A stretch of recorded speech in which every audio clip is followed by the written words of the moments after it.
CDM. Esta chamada será gravada para garantir a qualidade do serviço. Thank you for calling TDM Enquiry Hotline. The following conversation will be recorded in order to ensure the quality of service.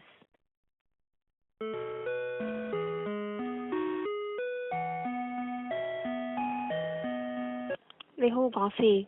係小姐，我啱 send 咗 email 過嚟俾你哋，有冇睇收到？13579。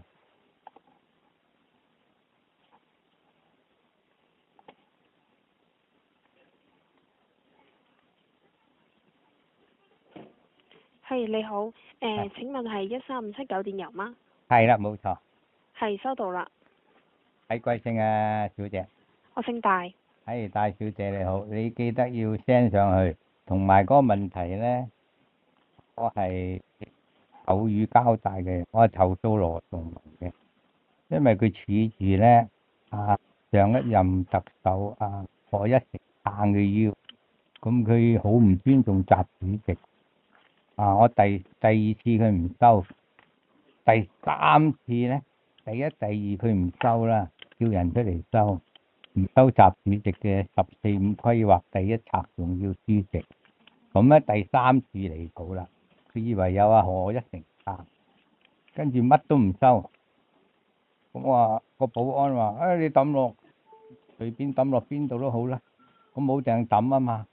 抌落佢嗰啲過機嗰度又話唔得啊嘛，咪抌落地下垃圾，嗰個冷房度。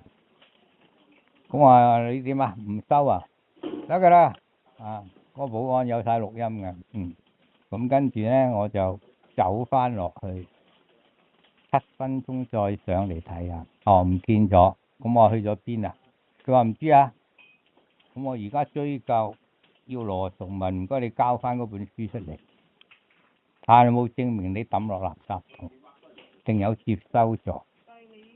投訴嗰個公行，我代表公職人員協。咁你包庇你廖東允、黃秀英冇問題，係嘛？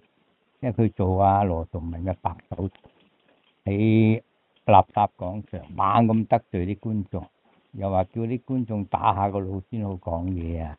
又有的放矢，無的放矢啊！死性不改啊！又話次次打上嚟遮大小姐，有啲咁嘅人，有啲咁嘅女人啊！我知佢哋係兩個係新移民嚟嘅，唔係新移民會做得咁殘酷嘅。喂，唔該你啊，大小姐，我費事煩你，唔關你事嘅。好，收到，我哋收到你嘅意見啦，再見。